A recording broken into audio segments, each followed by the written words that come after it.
We're here. We're here. We're finally here. We are. It's been a minute too. It has. Like, it's crazy. Y'all don't know who I have sitting next. Sorry, let me say that again. No, you good. Y'all don't know who I have sitting next to me today.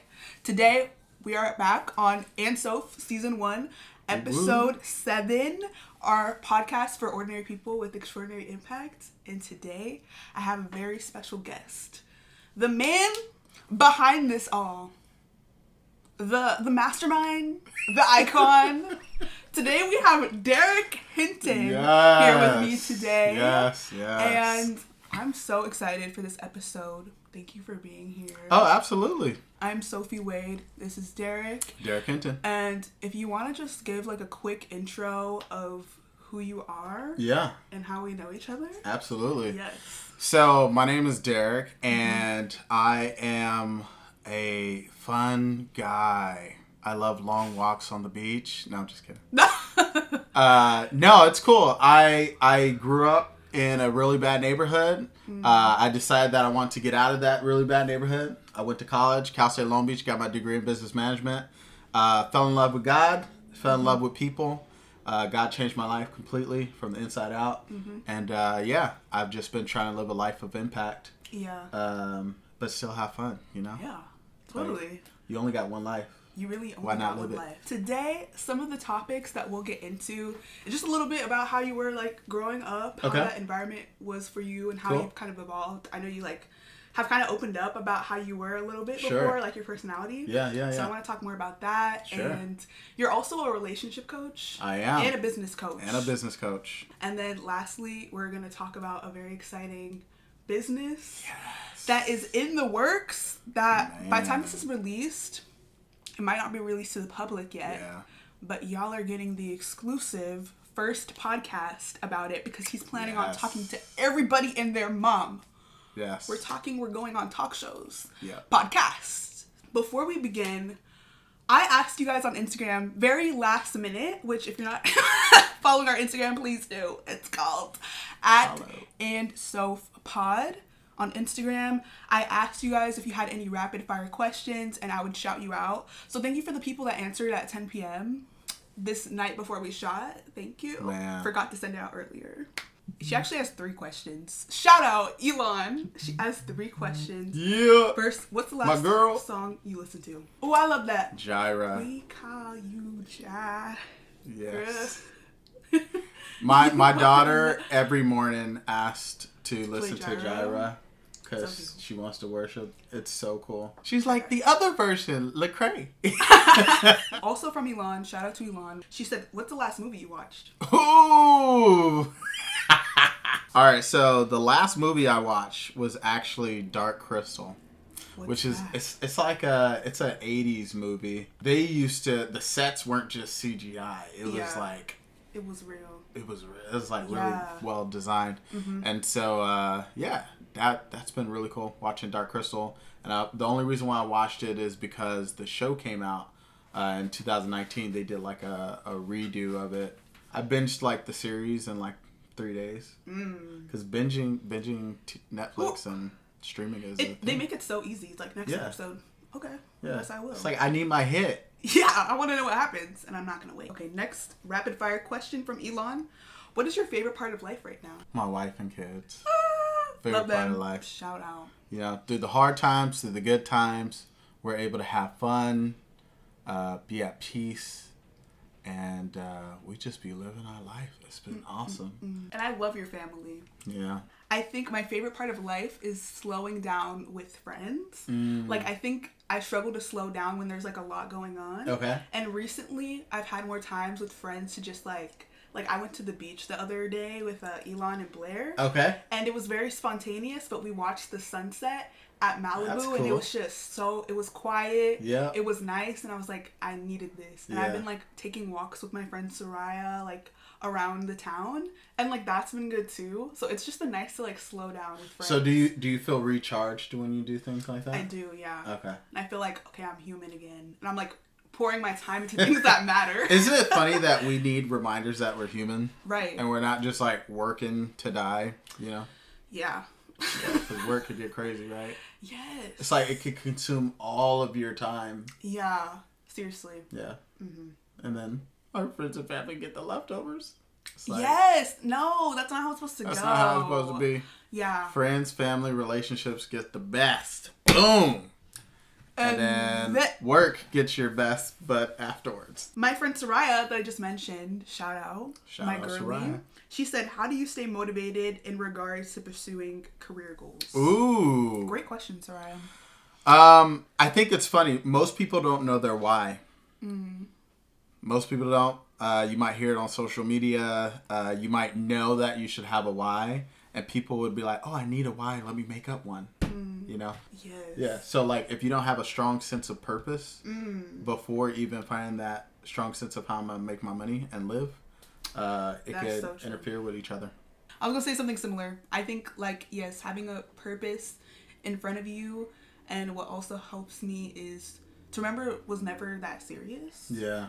It was never that serious. I feel like we put a lot of pressure on things, like even like our college majors, or like people be like, oh, what did you study? Yeah. And based on what you're doing now, they're like, oh, didn't you study film? And I'm like, yeah. Totally. However, this is what I'm doing right now. Yeah.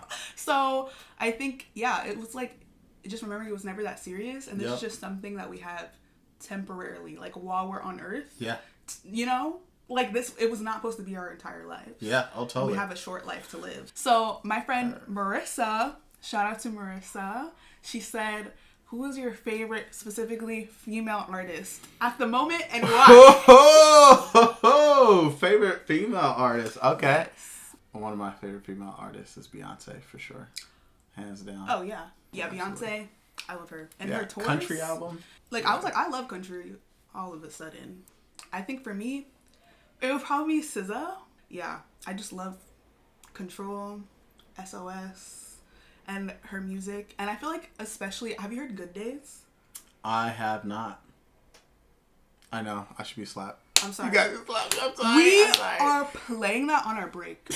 That was the end of our rapid fire questions. Whoop, whoop. Shout out to Elon, Soraya, and Marissa for your last minute questions. We appreciate y'all. We appreciate you. Appreciate you. And now, do you know how to do that? Okay. We're doing. Oh. So I just wanted to get into like just growing up for you. Okay. Just a little bit. Yeah. I grew up in a bad neighborhood. It starts with an H, the letter H. It's called the Hood. Basically, it's I was looking at the numbers a few years ago, and 71% of people in that area are in poverty. Wow. Yeah. So, like, if you lined up 10 people, 7 people are poor, 2 people are, like, middle class, and 1 person is just caking it off of everybody. It's crazy because poor is relative.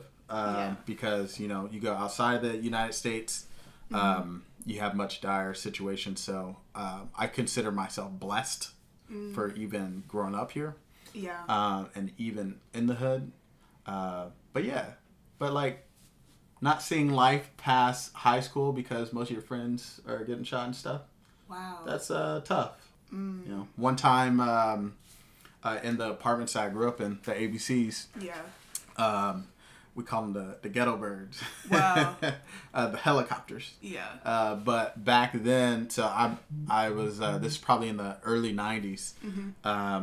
People used to go through our apartments to like run from the cops because like there was an entrance gate and an exit gate. Yeah. And then there was an alley in the back, so it's like easy to get away from the cops. You could like lose them. Yeah. I don't condone running from the cops, but and, one time people were shooting, trying to get away from the cops, and literally the helicopter was shooting down into the apartments, and then people were shooting back up to the helicopter. Wow. And my mom was trying to hide me because, like, you know, somebody could easily go into your house, hold your hostage or whatever. And I remember I was probably like maybe 4 or 5 years old, and my mom stuffed me inside the oven. And she's like, you know, she stuffed me in the oven, she closed it, and then she sat by the oven, and she was on the phone. I forgot who she was on the phone with, but she was just trying to let people know, like, hey, this is where we're at if something happens. So I was grateful to be able to get me an education. I ended up going to Cal State Long Beach, and then I found God. Somebody asked me if I was interested in studying the Bible. I'm like, sure, I can do that. And then I was like, whoa, it really introduced me to who Jesus actually was, and I made a decision to model my life and character after him. Yeah. And that changed everything, because everything I dreamed of doing before that moment, like, I wanted to do, but I didn't have the character to do. Yeah. But then when I started imitating Jesus' character, like actually trying to do it, live by it, my life changed. So the inner man changed, the outer man changed, and then my life started to change. Yeah. Yeah. Wow. Yeah. That's amazing. So yeah. I'd say big thing from growing up though is I learned how to never give up, no matter how bad the situation looks. Yeah. So I'm very determined. I don't give up ever. There are times where like it's called necessary endings, and so there's a wisdom in knowing when to stop something, but it's different from not wanting to persevere. Yeah. Yeah. I remember one time in college. So this was crazy. In college, I was trying to get this psychology course. Yes. And they were like, hey, just go to the class, try to sit in. Somebody might drop the class. Yeah. And so you could get into the class. And I really needed this class to continue my my degree. And I sat in class for like a couple weeks. Nobody was dropping because like everybody needed the class. And there was only a max of like 23 people that could be in the class. Dang. Yeah, it was crazy. So I was like, dang, if I don't do that, it's going to push me back like maybe a year and a half. Yeah. That's big time just for one class. It's crazy. Yeah. So I was like, I can't just roll over and be like, oh, well, I guess I have to wait another year and a half. Yeah, it's expensive. Yeah, so I'm like, okay, I ask certain questions. When you ask different questions, you get different answers. And so I was like, okay, why is the code saying that it has to be only 23 people in the class? Yeah. And so I asked the teacher, I was like, she's like, hey, this is the limit. You can't pass 23. It's just the law. I'm like, okay, cool. Why is it the law? Do you know? Yeah. And then she's like, no, I don't know. I was like, so if I could figure out why it's that number, and if that number changed, would you let me into the class? And she's like, no, that's impossible. I was like, but if it is possible, would you let me? Yeah. She's like, in theory, if that were possible, which it is not, I would let you. I said, great. That's all I needed. So you're saying there's a chance, right? Yeah. So I ended up going to the dean's office. I figured out why that number is even 23 in the first place. Yeah. They said it was based off of the fire department. And they're like, there's no way this can't change because it's based off of fire code. Yeah. So I was like, okay, well, I need to read up on the fire code. So I did research into the fire code and then called the fire department for the city of Long Beach. And then I talked to the head officials of why the number was that way. And then they were looking at the documents and they were like, actually, it's a mistake. It's actually supposed to be 30, not 25.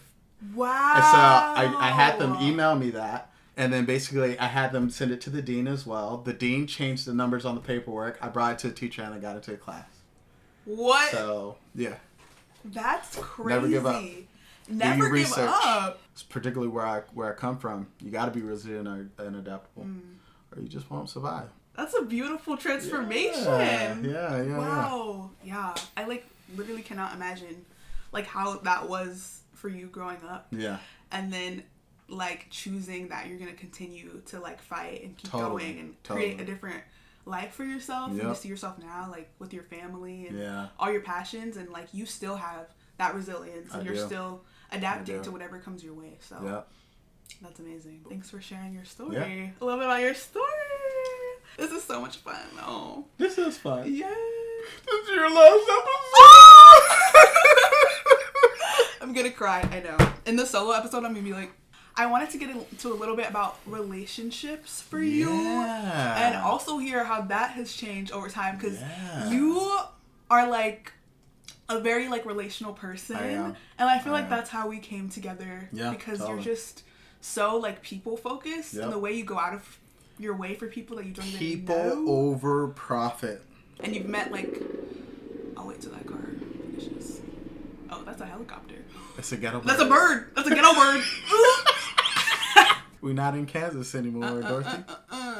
What do you think, like, relationships mean to you? And, like, what does that mean to you by, like, putting that before, like, other things that people may tend to put in front of relationships? Like, career, school, money. Yeah. I've seen how not having the tools to have a great relationship destroys relationships. Yeah. Like, I come from a very loving family and a very dysfunctional family. Yeah. So, like, they did the best they could, and I love them, and I'm grateful that God put me in my family, because I wouldn't be who I am without it. I love my parents, love my siblings. Yeah. Like, we have such a great, close relationship. And there was dysfunction, and a lot of that comes from just not knowing. You don't know what you don't know. And so they did the best they could. So when I left home, I was like, there's got to be a better way for relationships. And even just learning about my relationship with God and just being a life coach and relationship coach, I've learned so much about how the dynamics of how people interact with each other is important. Yeah. And so, yeah, I just fell in love with love and relationships. And learning how to do that well. So male relationships, female relationships, how we work, self-love, all that stuff. So relationships are such a big part of life. And knowing how to navigate them is also super important. Yeah. Because it bleeds into every other part of your life. Yep. Yeah, whether you think it or not. Like, you really can't get through. Totally, this life by yourself. Absolutely. Yeah. So, yeah, I built tons of relationships. I love networking. Just 11 years ago, I married my wife, Tory. So we've been married for 11 years at this point. We got married in 2013. We have 2 beautiful kids. And it's really cool pouring all that I've learned into my kids, because they live a completely different lifestyle than what I grew up with. Wow, yeah. And I would say that's a win. Like, I can die happy knowing that I'm passing on really great habits and character to my children, you know? Because, yes, my children will inherit money, but more than money, they get to inherit character. I love that. Character will get you the money eventually, you know? Wow. And then your friendships, too. Yeah. So it's so important who you surround yourself with. Yeah. And the type of person you are around your friends, too, because you can influence them in a good way. And the good word says bad company corrupts good character. Yeah. And then as, like, a relationship coach, I know for you, that is more just, like, with, like, romantic relationships, or is it just relationships in general? Yeah, so it's mostly romantic relationships, like male-female relationships, but it's also a lot of, like business relationships as well. Yeah. Because sometimes that's tough to navigate. Yeah. And then also just, like, friendships. So being a character coach and a life coach, there's so many different areas that you dive into. Finances, relationships, planning, time management, all types of stuff. And I remember you telling me, like, you've helped, like, 100 couples? Yes. Yeah, well, I mean, we've helped single people navigate dating landscape and finding their person. We've helped dating couples.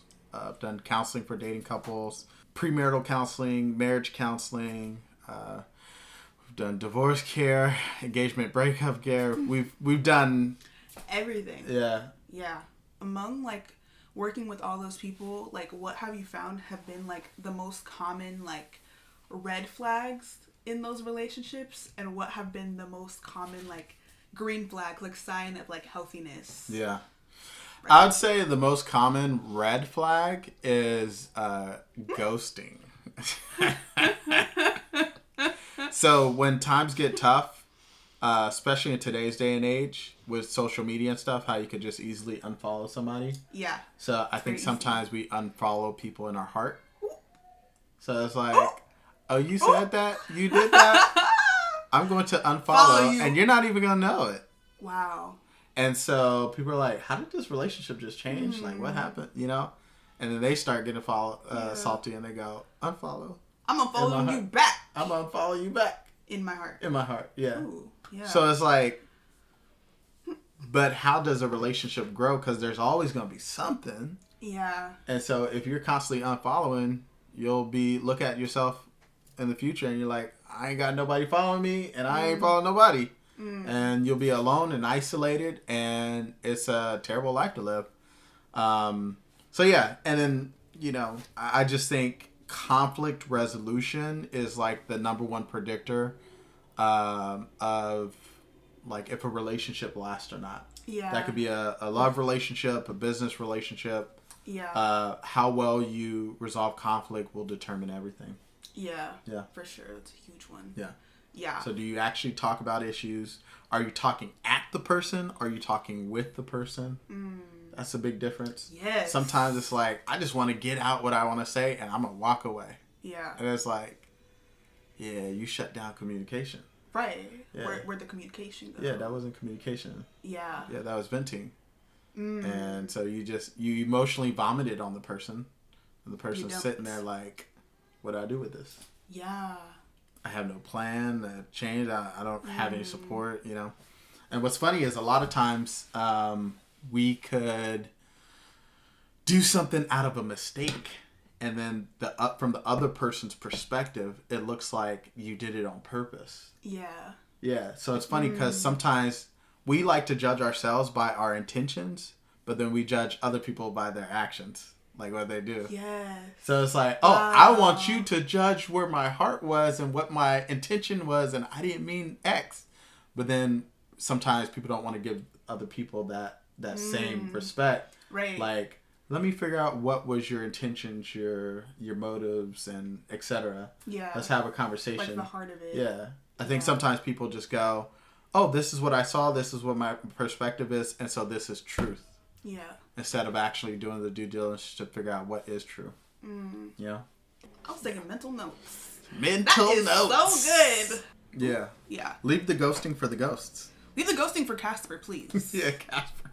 So would you say, like, the green flags would be communication and conflict resolution that's healthy? Like, communication when it's hard. Ooh. Yes. Not when it's easy. Yeah, people could communicate when it's easy or when they want to communicate and they go, I'm great at communicating. And then, but when it's hard and they don't want to communicate, that's where it's terrible and that's where it actually matters the most. The biggest thing is reserving emotional judgment until you know the truth. Like, sometimes we don't know the truth of something just because we have our own perspective. Yeah. But if we can reserve emotional judgment, we won't be emotionally charged when we go into a conversation with somebody. Yeah, that's big. Yeah. The way you come into a conversation, because it can go one way or the other. Yeah. Yeah. So, reserve emotional judgment until you know the truth. And the truth doesn't come from just knowing your side. It comes from hearing the other person's side. Yeah. Because one side of the story seems right until another person comes forward. Ooh. You know, these are actually scriptures, by the way, so... I'm just like thinking about all the times where I was like, oh yeah. Oh yeah. Yeah. Bada boom. Also, I just have one last question that I was very curious about. Sure, yeah. It says, how can... It's weird that I'm asking this because I'm like not even in a relationship, but I'm just curious. Like, I'm saving this for the future and it's for you people that are in relationships or whatever. Okay? So, how can two people support each other, like, as a couple, while also going after still, like, their individual goals and dreams? I think overall, if you don't idolize the other person, but you're madly in love with the person, you will give them space. Yeah. And I think having space is actually very healthy. Yeah. And so for many years, even in my marriage, like, my wife would have her job, I have my job, which is great for space, and we get together. But the overall vision was for us to eventually work together. Yeah. Like in our own business. But we were doing those businesses because they were giving us tools and stuff in those Fortune 500 companies so that we can bring something really incredible to the business that we start for ourselves. Yeah. So actually we're now working together. So we work every day now together in our company, which is like incredible. But yeah. And then also, she still has her space. I have my space. Yeah. And then we have shared space. So it's very important to have a balance of both. Yes. You know? Love that. Amazing. Yeah. And I feel like that's even good for friendships, too. Because I feel like sometimes I'm like, oh, I got to be there for this person, and I have to do this, and then I have to do this, and I have to do this, and I have to do this. And then I'm like, dang, I'm not being there for myself. Totally. But, limits keep things good. Yes. We have a lot of things in life that we have that is good comes from limits. Mm-hmm. Not saying that you can't live life and push it to the limit, right? Push it. But and having fun. Don't put so much pressure on the relationship. Yeah, have fun. Just have fun. Like, it's not that serious, like Sophie said. It was never that serious. That was great. Y'all just got that for free. I'm sorry. Free? You didn't have to tell you that, but you did. Sure didn't. I could have kept it to myself. You could have gate kept that. But, yeah, that's just a little sneak peek of your relationship coaching. Yeah. Yeah, I've been a relationship coach since 2000 and character coach, life coach since 2007. And I've been a business coach since 2015. Wow. Mm-hmm. That's a long time. I didn't know that. Yeah. What? Yeah. For you, I guess, when you were creating your businesses as, a new business owner, I feel like a lot of people would, run into problems, their first year. Totally. And things like that. What do you feel like from your business and, coaching other people were, common things that would come up? Or, maybe, the top 3 common things? And then, how did you kind of, overcome that? Yeah. Mm-hmm. So I say the number one common thing I see is sometimes people are really good at something. Mm-hmm. Maybe they're really good at doing nails or hair, or they're really good at, fill in the blank, cooking, baking, whatever. Mm-hmm. And they go, I want to make a business around this. Yeah. And so they're really good at their craft, but they don't have the business part. Yeah. And so they'll run into issues because they're like, man, all I want to do is whatever their craft is. Yeah. But they run into all these issues that could be discouraging because, one, they didn't know those issues were going to be there in the first place. And then, two, they didn't have anybody to help them. Yeah. And so one of the things I've learned is if there's any venture or business or anything I want to get into, I want to learn from the expert first who's been doing it for years. Yeah. Because at this point in time, if I'm just starting something, I have 0 years of experience. Yeah. And so the product is or the business is going to show accordingly. Yeah. But why not leverage other people's experience? I'd rather connect with somebody who has 30 years experience in my specific niche space that is doing really well. And I'd rather either have a relationship with them and somehow exchange services and stuff so that, I can learn from them. Sometimes it's just a relationship that you have already with the person. And then sometimes you just got to pay for it. Yeah. You got to pay for access sometimes. And I remember one time paying $25,000 for a coach. Yeah. And, but, you get so much back in return when you have the right person helping you out. That's very true. Yeah. And they can kind of help you believe more in yourself and totally. Make it realistic. Because I feel to me, the idea of starting a business seems very intimidating. And I'm I feel I'm not that type of person who could do it. Yep. But then it's wait, maybe I am. Maybe I just don't have the resources or the right person to go to. Yeah. Yeah. So you can't blame yourself for your business not working because it might not be you. It might just be how you built the business. Ooh, wait, that's true. Sometimes people have a hard time with I make what I produce. Mm-hmm. So when you're working a 9-to-5, it's I'm guaranteed to get paid X amount of dollars because I'm trading my time for dollars. Yeah. And then when you own your own business, you're no longer trading your time for dollars, and that messes with people's heads. Yeah. Because they think, oh, I spent 40 hours on this, I should get something back. Right. Instead of thinking once that product is built, that's when I'm going to get stuff back. Mm-hmm. So I'm okay not to make anything right now. That's what an investment is. Yes. I'm going to take a hit now to get something better in the future. Wow. And it's going to be risky. Yeah. And that's in the definition of an entrepreneur. I'm looking at, when I was working as an executive at Target, leading a team of over 260 something people, running around $94 million a year store, $120 million a year store. Wow. multiple stores in between. Yeah. You're running different processes and systems and, people and HR, everything, the whole system, logistics, everything. Yeah. And so one of the biggest things you learn from that is how important it is to have the right people on the right team. Like right person, right place, right time. Yes. Right person, right place, right time. Wow. Honestly, I forgot your question too. I was going somewhere with it. I'm being honest. I knew that was the part of the answer to the question. I forgot the question midway through. You know what? You sold it to me though. What was the question? It was more like, okay, so what has made you stand out? But you didn't answer that. Like you said being a relational person. Totally. But I was gonna say that I feel like in terms of mentorship, I've definitely felt that from you throughout this whole process, because like I said in the beginning, you have been a very big part of this podcast, why I was able to bring my vision to life, because I had a very specific vision and I was like, I don't know if this is possible, and you were so willing to be oh yeah, what's your podcast? We had that call, remember, in February, had the great call, and you were like, okay, what do you want to do with this, what's your goals, you weren't just oh yeah, you can do it, I guess, you were like, what do you want to do, what's the first episode going to be about, and what's the message, and you were like, okay, I'm down to help you, and from there it's just been so encouraging from you, and all your support, and believing in me as an introvert trying to host a podcast. Man, you killing it for being an introvert trying to host a podcast. Imagine all the insecurities, all the what would people say about me, you killing it, homie. Thank you.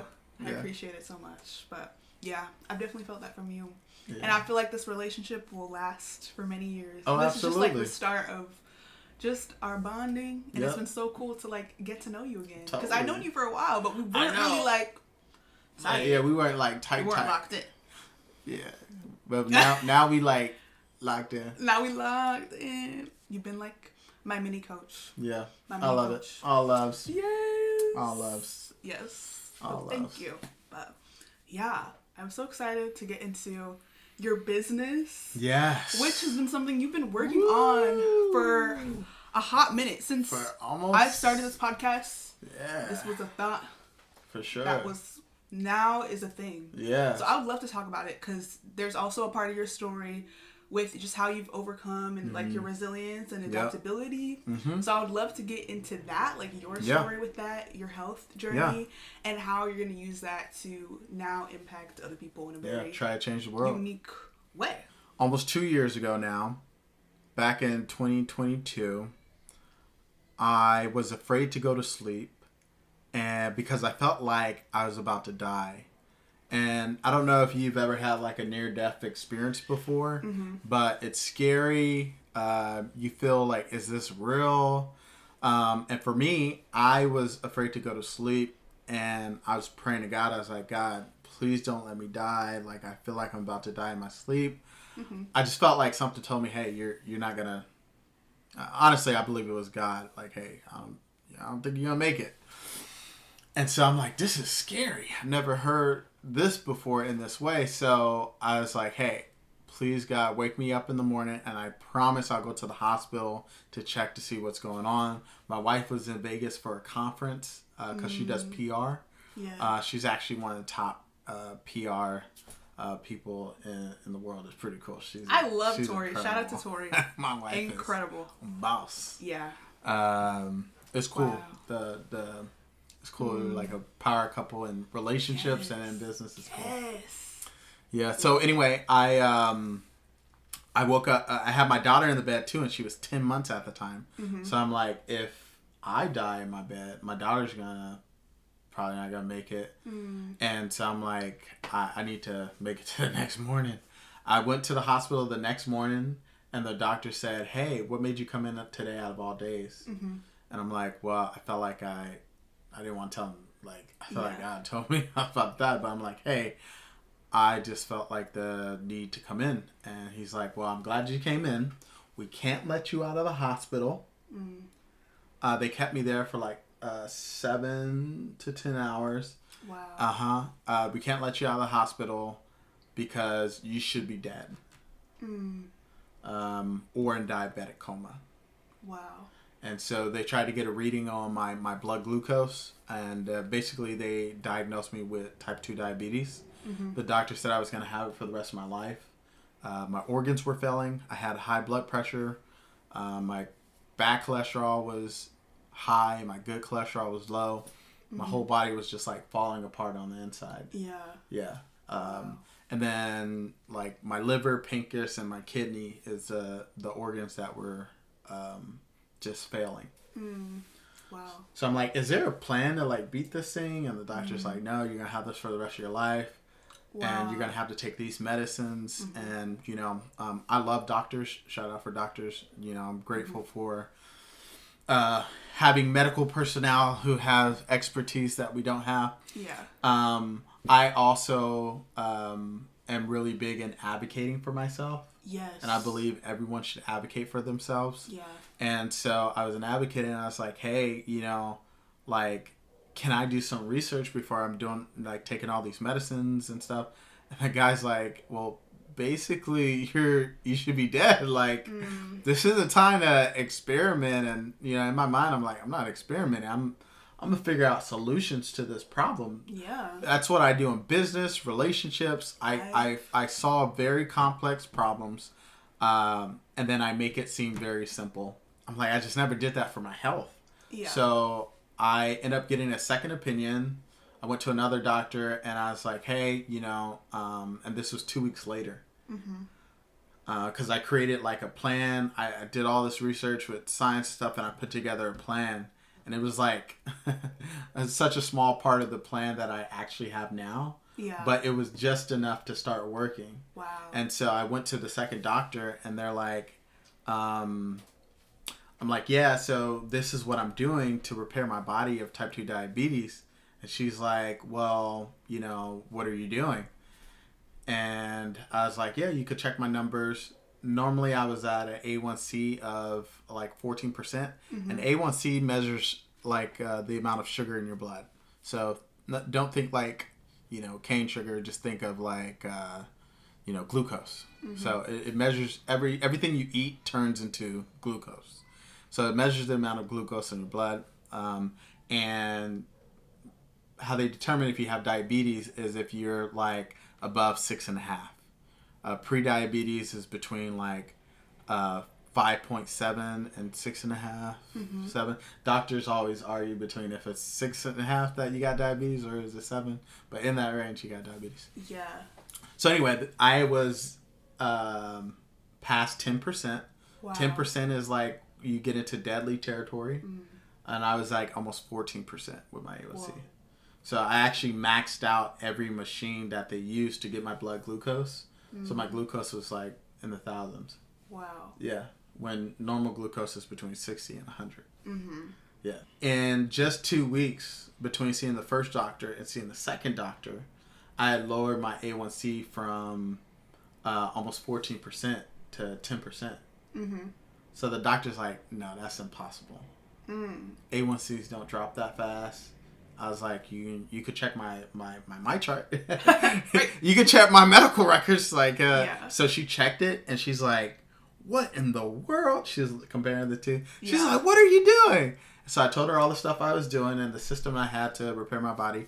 And she's like, you know what? I'm not going to give you any medication. I'm not going to tell you that you have to take it. Just keep doing what you're doing, and we'll monitor you. Yeah. And so the doctor kept monitoring me, and once I got to week 6, I got my blood test, and the doctor's like, she called my wife and I. She's like, oh my gosh, your husband's a rock star. And I was like, what happened? She's like, he has no more high blood pressure. His good cholesterol's high. His bad cholesterol's low. All his organs are back to normal, normal numbers. And I know you were trying to beat diabetes, type 2 diabetes. I'm confident to say you just beat type 2 diabetes. Wow. So to have my doctor tell me that after taking no medication, not giving up the foods I love, and not spending hours at the gym, that was powerful. Yeah. And the doctor's like, you need to start helping people with this. And I was like, oh, wait. You said, oh, yeah. And so now I have a company. Originally was going to do coaching for helping people to make six figures, renting out vehicles and stuff. Yeah. That's one of the businesses I have. And I completely changed what I was going to do. Wow. So now I help people who are diabetic or pre-diabetic become non-diabetic. In 12 weeks? In less than 12 weeks. Wow. Or you get all your money back and we still help you. Yeah. Wow. It's like, the guarantee is like insane. Yeah, that is insane. So yeah, if you're thinking this might not work for me, yeah. if it doesn't, we're going to figure out why. We're going to make it work. Back. And then you got that solution for free, which is crazy. Wow. Thank you for sharing your story absolutely. with me. I know I've heard it before, but like hearing it more in detail, like again, it's just like, wow. Like the way that a lot of people, when they're at such a low point in their life like that, would not think like, oh, let me like advocate for myself and like still believe, like a sliver of hope for myself. And like, what do you think are like some common like misconceptions people have like about diabetes? Oh yeah, great. One, people don't know there's a type 1 diabetes and type 2 diabetes. So type 1 diabetes, you have to take insulin. Type 2, you don't. Yeah. Also, people automatically think that you have diabetes because you eat a bunch of sugar.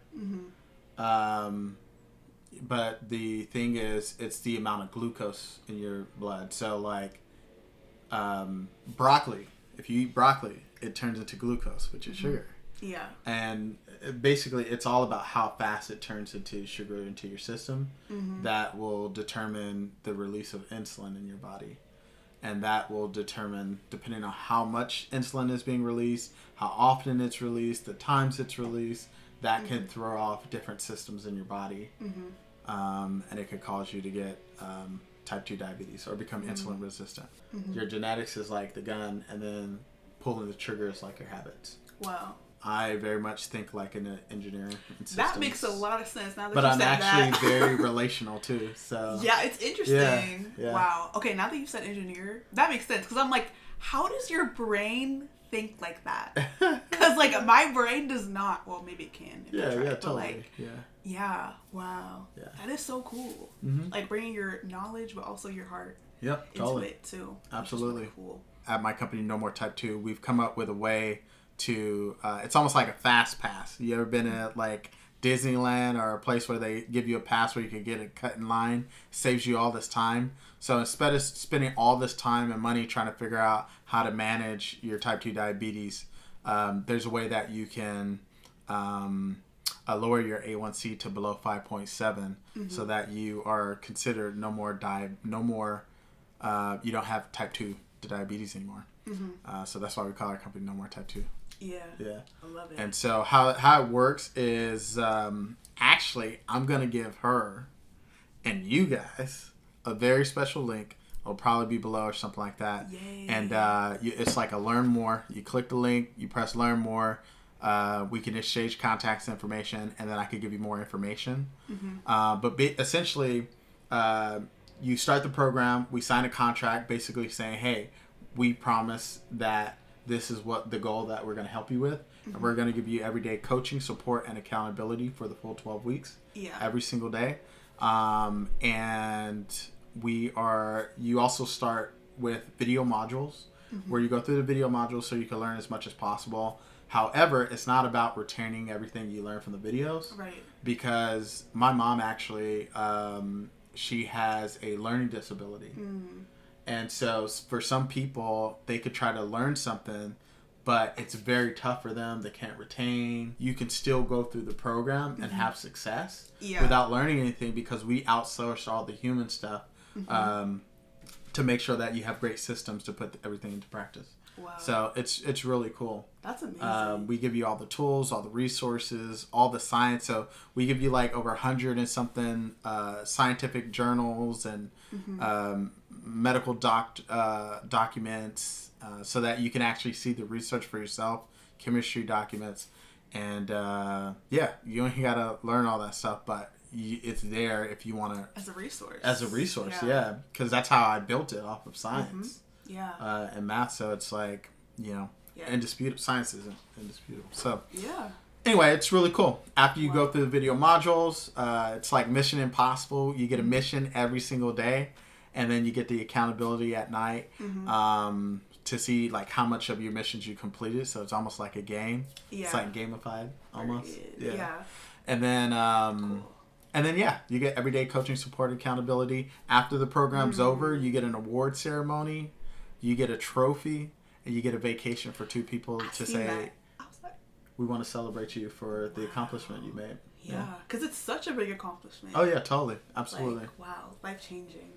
I love that. Like, the way that you thought about it so specifically, I feel like makes it stand out so much. Like, even everything you're talking about, like, the way that it's very, like, accessible for people. Yeah, totally. And, like, the structure of it and the accountability, too. Like, it's meant to be something that's long-lasting and truly changes your life. This is so exciting, you guys. And, like, just hearing your story, like, combined with, like, how this program has come to life, like, I really think it's going to impact so many people. Yeah, I'm excited. And I'm so excited to see that. And even just one person who feels like their life has changed because of that, like, I feel like all your hard work and all your energy and emotions and sleepless nights and, like, everything you put into this, like, will be worth it, and it will be more fruitful than you can even imagine. Absolutely. So, yeah. And then you get $500 every time you refer somebody to the program. So now you're about to refer everybody I know. Yeah.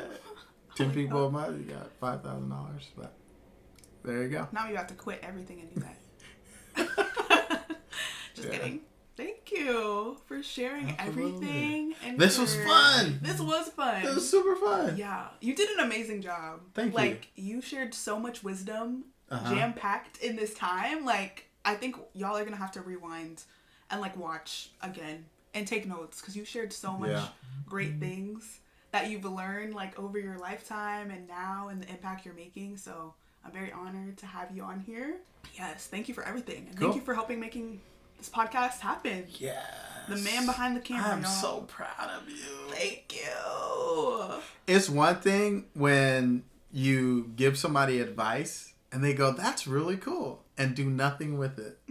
But then it's very different when you give somebody advice and they actually do something with it. And that's what you did. You weren't just a listener, you were a doer. And this happened because of you. So great job putting this all together. I appreciate it. Oh, I'm proud of you. It's been so fun. And it's bittersweet because, okay, we have one more episode after this. But it's bittersweet because this is like the end of me recording podcasts in this room. Jeez. Like, say bye to the black wall. Say bye. In my home. In his home. In his home with the dogs, the girls downstairs. And the chaos. Literally. But it's been so fun. Yes. I love this place. And now we have this memory. Yep. Absolutely. Being here, talking, laughing. All these people that have sat in this very chair. So, very thankful for you. And so happy you could be on this. And I'm so excited for what's to come for you. Because I know you're going to be doing many more things. I am. With this, when it becomes public. And just in your life in general. Like, you're such an amazing person. So, excited to see how you continue to grow. Yes. Well, thanks for listening or watching, y'all. If you are watching on YouTube, thank you for watching us and our faces. Please subscribe so you know when the last episode is coming out, and so you can watch all the other episodes. We have 6 other ones. So be sure to watch and put on your post notifications so you know when the videos are coming out. And if you are listening to the audio, make sure you follow our audio on Spotify and Apple Podcasts, and you can rate it on there as well. And that's for if you want to, like, listen on the go, in the background. In the car. I love doing that. In the car, working out, on a little walk, dancing. You know, you can dance to the podcast, you know? You can be like, as we're speaking truth. Yes. And make sure you follow, like I said, our Instagrams. I'm going to shout out your Instagram real quick. Yeah. Tell the people. It's D Hinton MOG. That's DHINTON MOG. Mary Office Gold or Man of God. D Hinton MOG. Oh yeah, I always wondered what that stands for. Yeah, Man of God. Yeah. Mog. Moggy. Moggy. Yep. Moggy. Not religious, relational. Bird. Boom. No, for real. I love that. Wow. And then we'll have, like we said, the link to the website exclusively for y'all down below, so you can read a little bit more about it, because we couldn't cover everything in this episode. It's just too much. So make sure you check it out and recommend it to your friends or family, because it's a really life-changing program. So yeah, that's where you can find Derrick and connect with him. And on our Instagram, you can follow it at AndSophPod. And then you can follow our TikTok at Andsoph for all the behind the scenes, the questions. Sorry that I asked them so last minute. My life has dramatically changed. I am now working 40 hours a week and trying to pick up extra shifts at sets. And it's very, So, yeah, we're going to try to keep up with that as much as we can. And then, I feel like I'm forgetting something else, but it's fine. We'll see you guys in the next. Deuces. Bye. Love you guys.